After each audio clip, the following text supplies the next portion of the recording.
चलिए एक बार फिर आपका स्वागत है मेरे इस YouTube चैनल पे।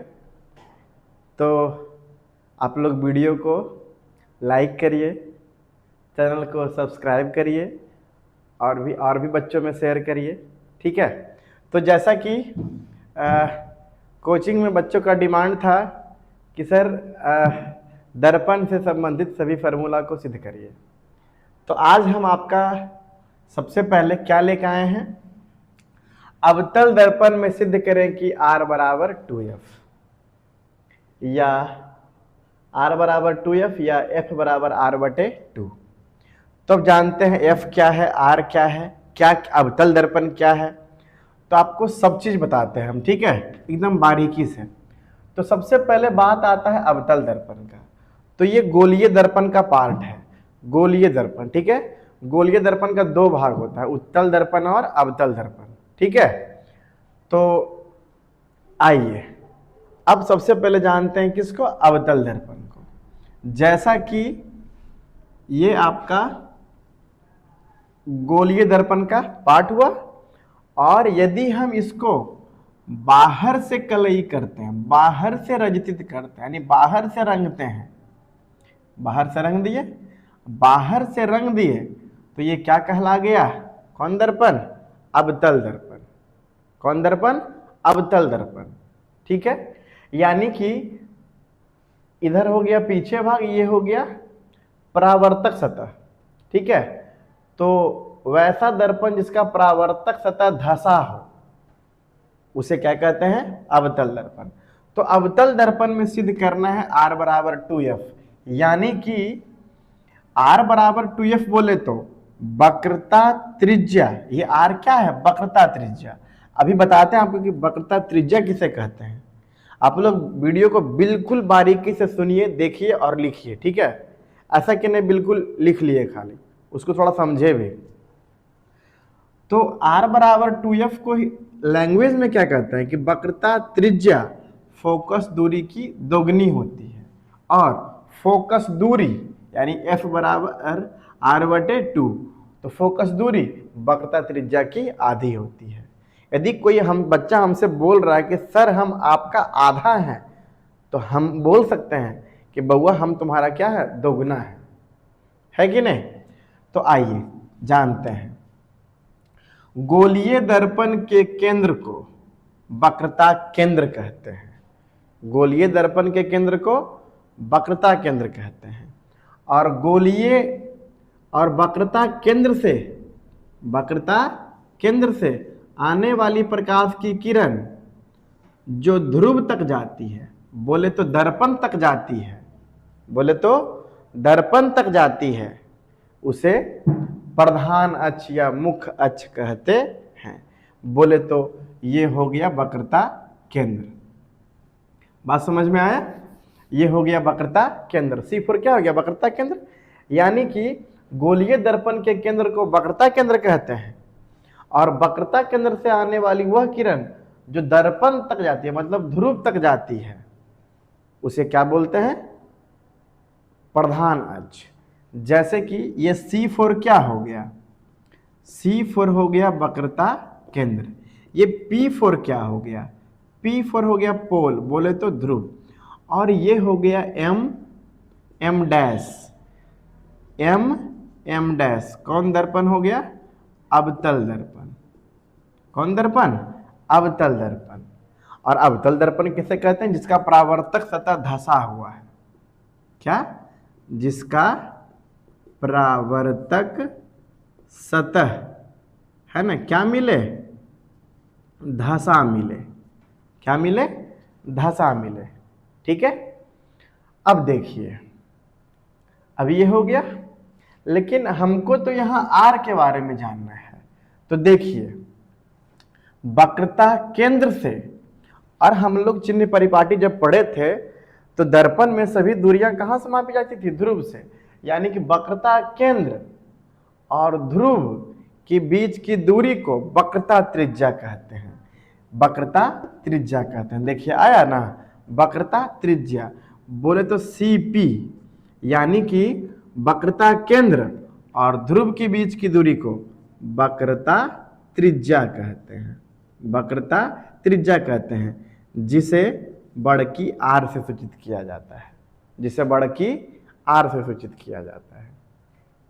इसका एक परिभाषा और है कि गोलीय दर्पण की त्रिज्या को, जिस प्रकार था कि गोलीय दर्पण के केंद्र को वक्रता केंद्र कहते हैं, उसी प्रकार गोलीय दर्पण की त्रिज्या को वक्रता त्रिज्या कहते हैं।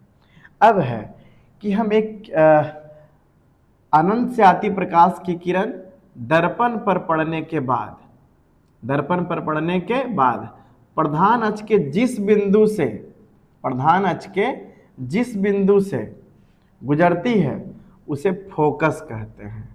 उसे क्या कहते हैं? फोकस।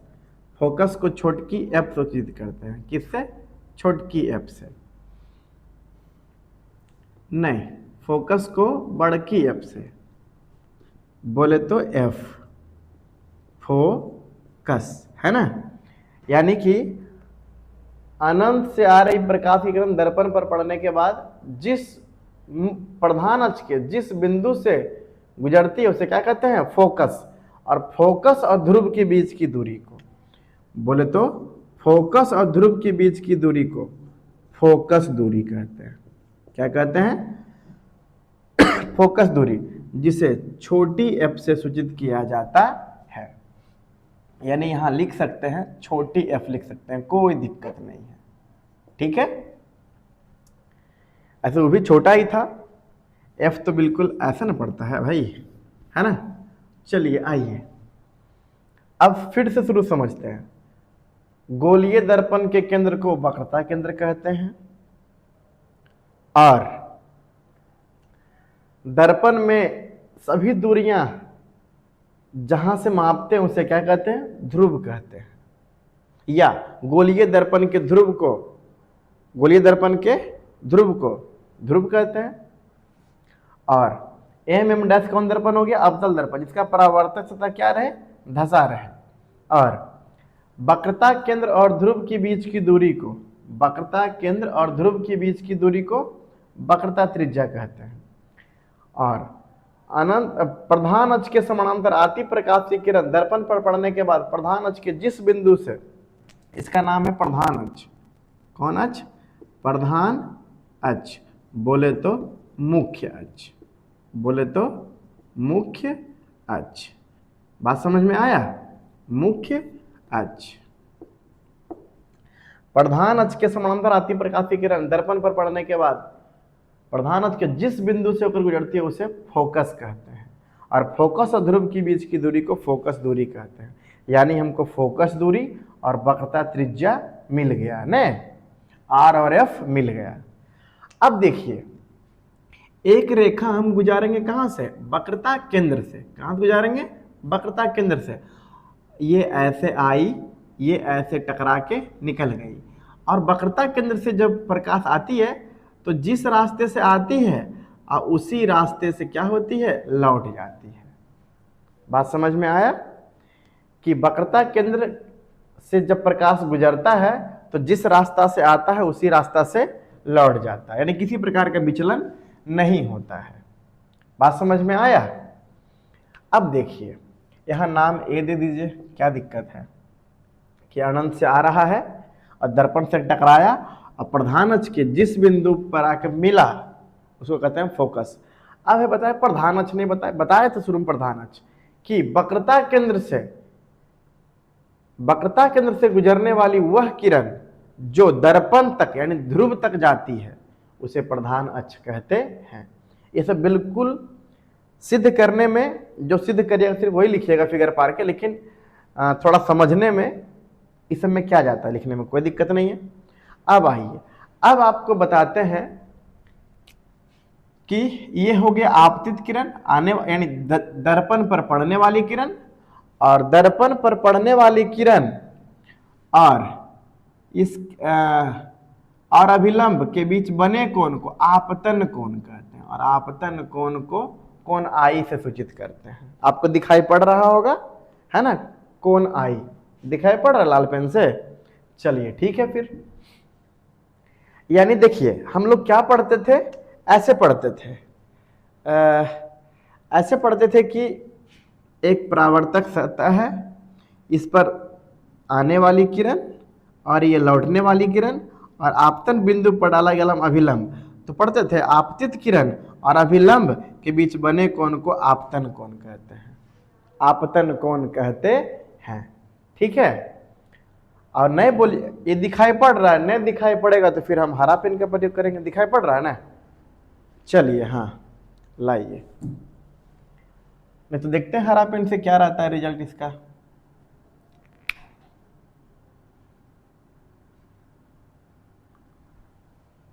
चलिए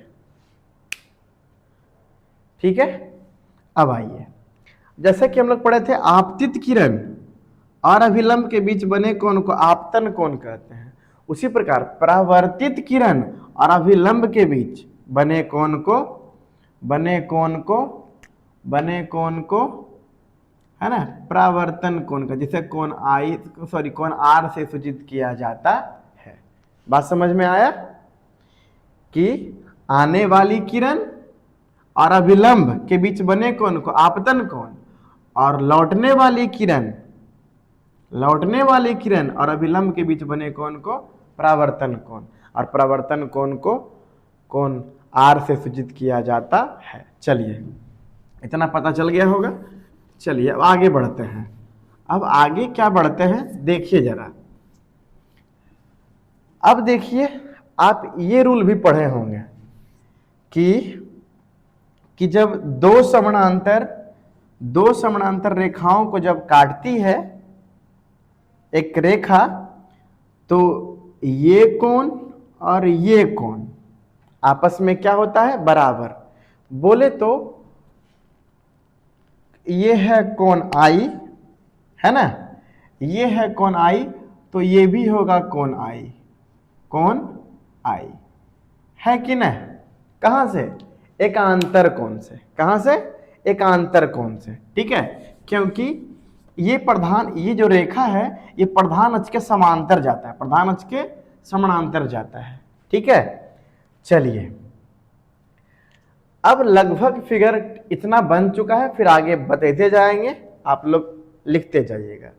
तो चलिए देखिए अब क्या है, इतना तो हम लोग सिर्फ समझे। अब रियल में देखिए यहां आते हैं, लिखते हैं माना कि, क्या, माना कि एम डैश कौन दर्पण है, अवतल दर्पण है, अवतल दर्पण है, जिसमें C, F, P, C से हो गया वक्रता केंद्र, F से हो गया फोकस, और P से हो गया ध्रुव, है ना। C, F, P सामान्य अर्थ रखता है। ये लाइन लिखना बहुत जरूरी है, ऐसा कि नहीं कि C से चाची लिख दिए, F से फूफा लिख दिए, P से पापा लिख दिए, नहीं। सामान्य अर्थ कहने का मतलब हुआ कि C से वक्रता केंद्र होगा, P से ध्रुव होगा, और F से क्या होगा, फोकस होगा। ठीक है, चलिए आगे बढ़ते हैं।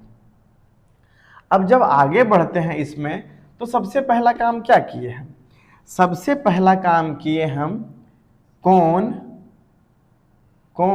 AMC, कोण क्या, AMC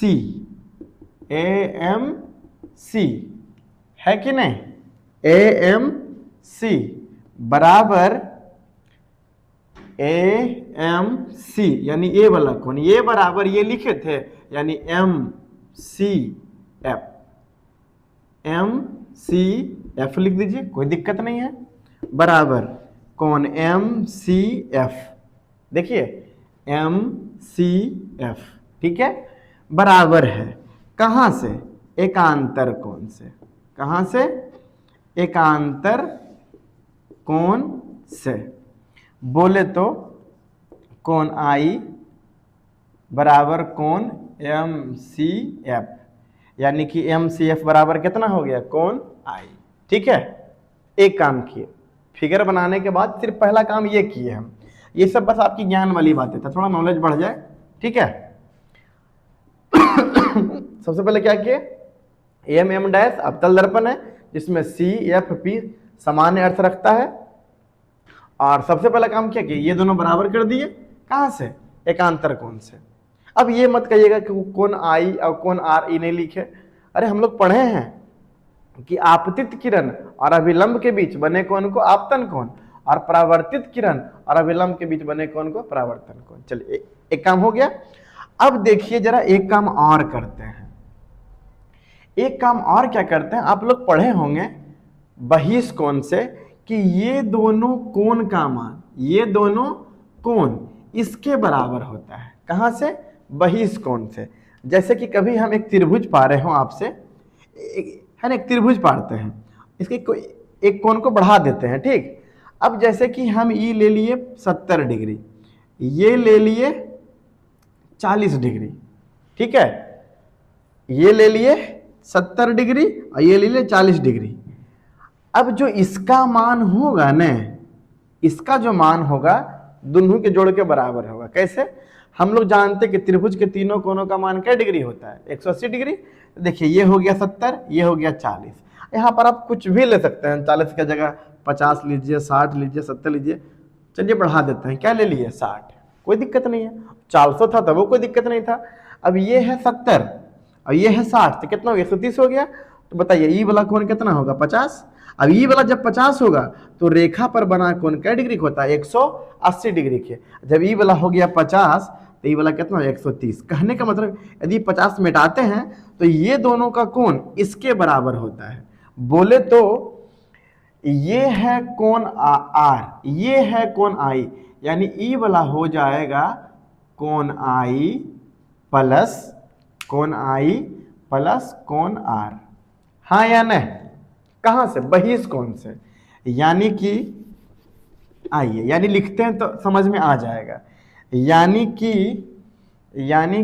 यम कोण एम, देखिए ना, एम एफ पी, कोण एम एफ पी बराबर क्या हो गया,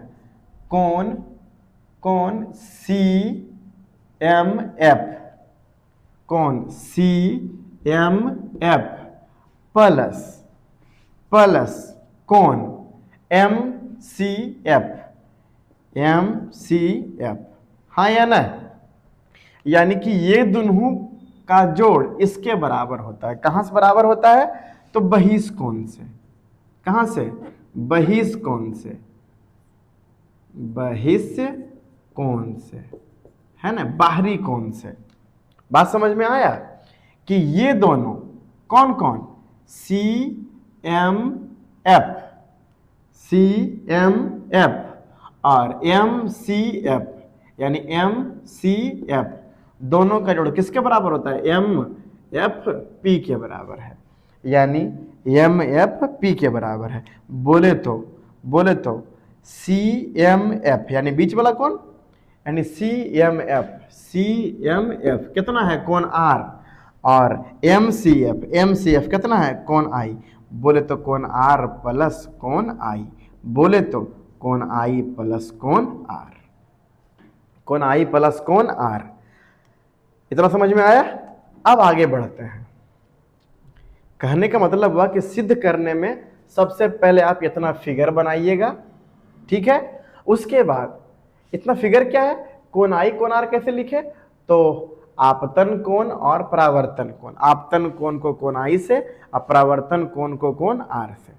अब ई कोण बराबर ई कोण, कहां से, एकांतर से। कहां से, एकांतर से। क्यों, क्योंकि ये जो किरण गया है, प्रकाश की किरण गया है, ये प्रधान अक्ष के समानांतर है। जब समानांतर कोई किरण काटती है, प्रतिच्छेद करती है, तो ये अल्टरनेट एंगल से क्या हो जाता है, बराबर हो जाता है, ठीक है। अब जब ये दोनों कोण निकल गया तो ये भी निकल गया, ये दोनों के जोड़ के बराबर ये होता है। कौन से, तो बहिष्कोण से। अब आपको एक सिंपल सा फॉर्मूला लिखेंगे और बन जाएगा, ठीक है। एक फॉर्मूला होता है कोण बराबर चाप बटे त्रिज्या, कोण बराबर चाप बटे त्रिज्या। अब कोण तो समझिए रहे हैं, कोण, चाप का मतलब होता है वृत्त के परिधि का कोई टुकड़ा। जैसे कि ये मम्मी का पूरा चूड़ी है, ठीक है, मम्मी का पूरा चूड़ी है, इतना तोड़ करके सिर्फ इतना ही रहने दिए, यानी ये वाला क्या कहला गया, चाप। तो आपका कहने का मतलब हुआ यदि हम ये कोण लेते हैं तो ये हो जाएगा चाप है, और ये हो जाएगा त्रिज्या, हाँ या ना, ये हो जाएगा चाप और ये हो जाएगा त्रिज्या, ठीक है। और जब ये वाला कोण लेंगे तो ये बन जाएगा चाप और ये बन जाएगा त्रिज्या, हाँ या ना। तो चलिए, तो सबसे पहले लेते हैं कोण आई। क्या लेते हैं, कोण आई। अब कोण आई क्या है, देखिए ना, कोण आई, जब कोण आई का पूरा चाप क्या होगा, ये देखिए, ये दोनों रेखा देखिए, ये कोण आई है, ये देखिए ऐसे जा रहा, चाप क्या हो गया, एम से लेकर के पी, यानी कोण आई का चाप क्या हो गया, एम पी, और त्रिज्या क्या हो गया, यहां से लेकर के यहां, बोले तो सी पी, है कि नहीं। कोण बराबर चाप बटे त्रिज्या। तो कोण कौन लिए, आई लिए। जब कोण आई लिए तो इसका चाप कितना हो गया, एम पी, और त्रिज्या कितना हो गया, सी पी, ठीक। इसी प्रकार एक कोण आपको और दिख रहा होगा, एक कोण आपको और दिख रहा, कौन कौन दिख रहा होगा, ये वाला कोण, बोले तो कोण आई प्लस कोण आर, कोण आई प्लस कोण आर। अब कोण आई प्लस जब कोण आर आपको दिख रहा होगा, इसका चाप क्या इसका भी चाप क्या दिख रहा है, इसका भी आपको चाप दिख रहा है, एमपी, और त्रिज्या क्या दिख रहा है, एफ से लेकर के पी, बोले तो एफ पी, ठीक है। ये दे दिए समीकरण 1, ये दे दिए समीकरण 2, ठीक है। सिर्फ किस फार्मूला से, एक फार्मूला से, कोण बराबर चाप बटे त्रिज्या। अब देखिए, अब हम लोग एक रूल और पढ़े थे कि प्रकाश के परावर्तन का 2 रूल था कि आपतित किरण, परावर्तित किरण तथा आपतन बिंदु पर डाला गया लंब तीनों एक ही समतल के एक ही बिंदु पर होता है। यदि इसी फिगर को हम देखें, ये एक ही बिंदु पे है, एक ही बिंदु पर है कि आपतित किरण, परावर्तित किरण तथा आपतन बिंदु पर डाला गया लंब तीनों एक ही समतल के एक ही बिंदु पर होता है। ये था पहला नियम। और दूसरा नियम क्या था प्रकाश के परावर्तन का, कि कोण आई बराबर कोण आर, कोण आई बराबर कोण आर। जब हम लगाएंगे कोण आई बराबर कोण आर, कौन नियम से, परावर्तन के दूसरा नियम से, परावर्तन के दूसरा नियम से। तो बताइए क्या कर देंगे, हमको कोण आई का मान दिले है, यानी कोण आई में बदल देंगे, यानी कि कोण आई तो लिखवे किए, है ना, कोण आई लिखे कि नहीं। अब जो कोण आर था वो भी किसके बराबर है, आई के बराबर है, यानी कि कोण आई और कोण आई, क्यों, कोण आर को क्यों बदले, क्योंकि मेरा कोण आई का मान दिले है, ठीक है। बताइए, कोण आई ये लिखे, अब कोण आर की जगह क्या लिखे, कोण आई, क्यों, क्योंकि दोनों कोण क्या होता है, बराबर होता है, आपतन कोण बराबर परावर्तन कोण, बोले तो प्रकाश के परावर्तन के दूसरा नियम से, ठीक है। इधर क्या लिखा हुआ है, एम पी बटा एफ पी, समझे। अब कोण आई 2 कोण आई बराबर एम पी बटे एफ पी, बात समझ में आया। अब देखिए, अब यहां लिख देते हैं, ठीक, कोई दिक्कत। अब यहां लिख देते हैं 2 लिख दिए। अब कोण आई का मान दिया हुआ है एम पी बटा सी पी, कोण आई का मान दिले है एम पी बटा सी पी, है ना। कोण आई का मान कितना दिया हुआ है, एम पी बटा सी पी। अब बराबर क्या हो गया, एम पी बटा पी एफ, एम पी बटा पी एफ, पी एफ बोले या एफ पी बोले कोई दिक्कत नहीं है। एम पी कट गया, इधर क्या बचा, 2 बटा सी पी और 1 बटा पी एफ या एफ पी, ठीक है। अब देखिए मजा है, सी पी क्या है, सी से लेकर के पी तक। आप जानते हैं कि दर्पण की सभी दूरियां, दर्पण में सभी दूरियां कहां से मापी जाती है, तो ध्रुव से मापी जाती है, यानी कि वक्रता केंद्र, सी क्या है, वक्रता केंद्र और ध्रुव के बीच की दूरी को वक्रता त्रिज्या कहते हैं, जिसे बड़की आर से सूचित किया जाता है, बोले तो 2 बटे आर, ठीक है। चलिए आइए, अब 1 लिख दिए बटा P से लेके F, P से लेके F या F से लेके P, बोले तो F क्या है, एफ क्या है, तो फोकस है। अब फोकस और ध्रुव के बीच की दूरी को फोकस दूरी कहा जाता है। फोकस और ध्रुव के बीच की दूरी को फोकस दूरी या फोकसांतर या नाभ्यांतर कहा जाता है। इसको सूचित करते हैं छोटकी एफ से। अब क्रॉस मल्टीप्लिकेशन करेंगे तो बताइए आर गुना एक कितना हो जाएगा, आर, और 2 गुना एफ क्या हो जाएगा, 2f। क्या हो जाएगा, 2f। तो क्या आ गया, आर बराबर 2f। देखिए यही सिद्ध करना था, आर बराबर 2f। या जब इसी को लिख देंगे तो इधर आ जाएगा f, तो हो जाएगा f बराबर r बटे 2। इधर जो 2 गुना में है इधर आके क्या हो गया, भागा में। बताइए कैसा लगा। चलिए एक बार और आपका हम रिपीट कर देते हैं, ठीक। ये तो आपको पता ही चल गया कि गोलीय दर्पण के केंद्र को, गोलीय दर्पण के, सब लिख सकते हैं कोई दिक्कत नहीं है। गोलीय दर्पण के केंद्र को वक्रता केंद्र कहते हैं, ठीक।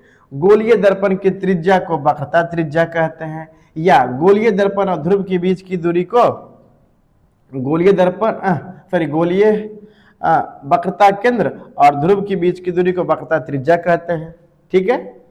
और प्रधान अक्ष यानी कि वह किरण जो वक्रता केंद्र से होकर दर्पण तक जाती है, और जहां जाती है उसको क्या बोलते हैं, ध्रुव, ठीक है। और जहां वक्रता केंद्र से आने वाली वह प्रकाशीय किरण जो दर्पण तक जाती है उसे प्रधान अक्ष या मुख्य अक्ष कहते हैं, ठीक है। अब है कि प्रधान अक्ष के समानांतर आती प्रकाशीय किरण दर्पण पर पड़ने के बाद प्रधान अक्ष के जिस बिंदु पर मिलती है उसे फोकस कहते हैं, ठीक। और फोकस और ध्रुव के बीच की दूरी को फोकस दूरी कहते हैं। इतना हो गया, ये तो ज्ञान वाली बात है इतना, ठीक है। इतना आप इसमें लिखें नहीं लिखें कोई फर्क नहीं पड़ेगा, ठीक है। लेकिन अब था हमको सिद्ध करना कि अवतल दर्पण में सिद्ध करें कि r बराबर 2f या f बराबर r बटे 2, और ये नहीं देगा तो ये दे देगा कि फोकस दूरी वक्रता त्रिज्या की आधी होती है। जब एगो होगा आधा तो वो क्या कहा जाएगा, दोगुना। तो क्या हो गया कि वक्रता त्रिज्या फोकस दूरी का क्या होता है, 2 गुना, ठीक। तो सबसे पहले फिगर पार लेना है इतना। उसके बाद सबसे पहले काम करना है, ये कोण आई तो ये कोण आई, कहां से, एकांतर कोण से। अब ई कोण r है और ई कोण i है, तो ये क्या हो जाएगा, कोण i प्लस कोण r, कहां से, बहिष कोण से। उसके बाद फिर 2 कोण आ गया तो कोण बराबर होता है चाप बटे त्रिज्या, चाप बटे त्रिज्या। 2 कोण है, एक बार कोण i और एक बार कोण i प्लस कोण r। तो i के लिए भी चाप है mp और त्रिज्या है cp, त्रिज्या है cp। और कोण i प्लस कोण r के लिए चाप है mp और त्रिज्या है pf, त्रिज्या है pf या fp। उसके बाद फिर हम जानते थे कि कोण i बराबर कोण r, यानी कि परावर्तन के दूसरा नियम से कि आपतन कोण परावर्तन को दोनों आपस में क्या होता है, बराबर। फिर समीकरण 2 में रख दिए, कोण i कर दिए, है ना। 2 कोण i बराबर mp बटे fp, ये 2 का 2 लिखे ही, और कोण i क्या लिख दिए, mp बटा cp, mp बटा cp और mp बटा fp या pf।